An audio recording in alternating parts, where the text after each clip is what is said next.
এটা হচ্ছে গোৱালপাৰা জিলাৰ কল্যাণপুৰ বাছ স্থান।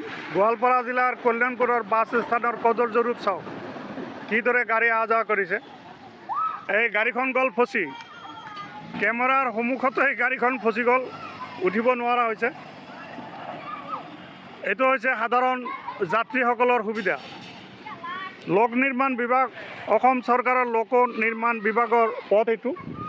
আৰু ইয়াতে হৈছে দুৰ্ঘটনা যিকোনো মুহূৰ্ততে হয়, যিকোনো মুহূৰ্ততে ইয়াতে দুৰ্ঘটনা হ'ব পাৰে। এইটো পৰি যোৱা এখন দুৰ্ঘটনাগ্ৰস্ত এটা গাড়ী মই দেখুৱাইছোঁ। ইয়াতে আছে দুৰ্ঘটনা হোৱাৰ অসংখ্য কাৰণ। বহুতৰে হাত ভৰি ইতিমধ্যে ভাঙি গৈছে, যাৰ লেগ যোগ হিচাপ নিকাচ নাই। এইদৰে যাতায়াত কৰি আছে ইয়াৰ সাধাৰণ মানুহে।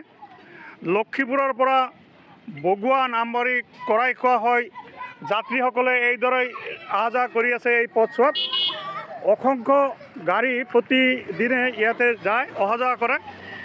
বহু গাড়ী ইয়াতে আহি ফচি যায়, বহু মানুহৰ ইয়াতে দুৰ্ঘটনা হয়। এনেকুৱা দুৰ্ঘটনা অৱস্থাত বহুতেই পৰে, বহুতৰে হাত ভাঙিছে, ভৰি ভাঙিছে।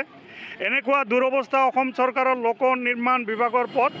এইটো কি অৱস্থাত গাড়ী অহা যোৱা কৰিছে মই তাকে দেখুৱালোঁ। যিকোনো মুহূৰ্ততে ইয়াত দুৰ্ঘটনা হ'ব পাৰে।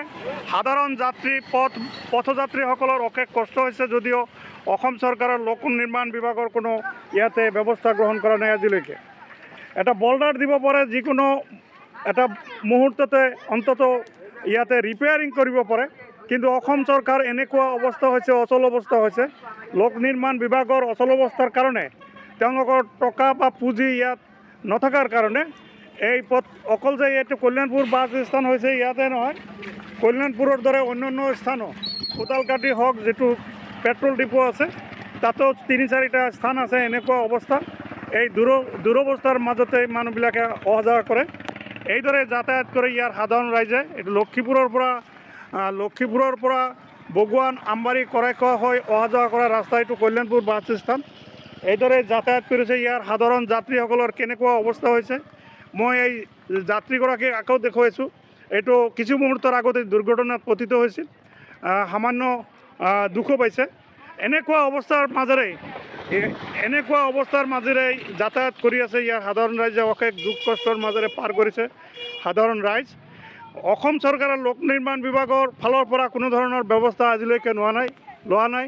এইটো হৈছে ধুবুৰী লোকসভা সমষ্টিৰ অন্তৰ্গত জলেশ্বৰ বিধানসভা সমষ্টি। ধুবুৰী লোকসভা সমষ্টিৰ সাংসদৰো খা খবৰ নাই, জলেশ্বৰ বিধানসভা সমষ্টিৰ আফতাব মোল্লাৰো কোনো খা খবৰ নাই। আৰু এইটো অতীততে গোৱালপাৰা পশ্চিম সমষ্টি আছিল। আমাৰ সন্মানীয় বিধায়ক আলহাজ আব্দুৰ ৰছিদ মণ্ডল চাহাব, তেখেতে এই সমষ্টিত যদিও MLA বৰ্তমানলৈকে আছে, MLA হৈ থকাৰ কাৰ্যকাল যদিও আছে, আলহাজ আব্দুৰ ৰছিদ মণ্ডল নামৰ মাননীয় বিধায়কজনে ইয়াতো এদিনো খা খবৰ নলয়। এনেকুৱাকৈ তেওঁৰ বিধায়কৰ যিটো ম্যাদ পাৰ হৈ যোৱা নাই, বিধায়কৰ যিটো ম্যাদ অহা 26ৰ নিৰ্বাচন হোৱাৰ পাছতে আলহাজ আব্দুৰ ৰছিদ মণ্ডলৰ বিধায়কৰ পদবী শেষ হ'ব। কিন্তু এতিয়ালৈকে ইয়াত কাৰ্যনিৰ্বাহ কৰিব পাৰে যদিও মাননীয় বিধায়ক সন্মানীয় আলহাজ আব্দুৰ ৰছিদ মণ্ডল চাহাব আজিলৈকে এই এৰিয়াটোত এবাৰো ভৰি দিয়া নাই।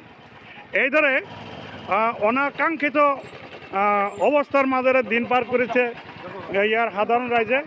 যিকোনো মুহূৰ্ততে ইয়াত দুৰ্ঘটনা হৈ যাব পাৰে।